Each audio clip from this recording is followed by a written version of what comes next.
So this is a 2011 KVERNELAND EXACTA HL.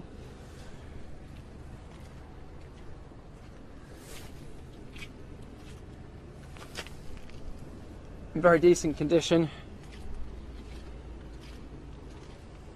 showing no large signs of rust, no large dents or scratches. It's got a manual rollover sheet.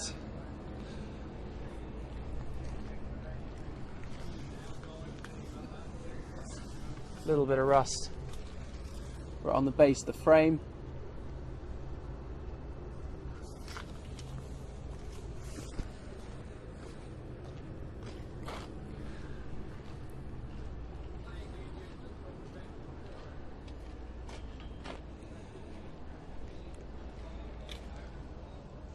Just a little bit of surface rust there.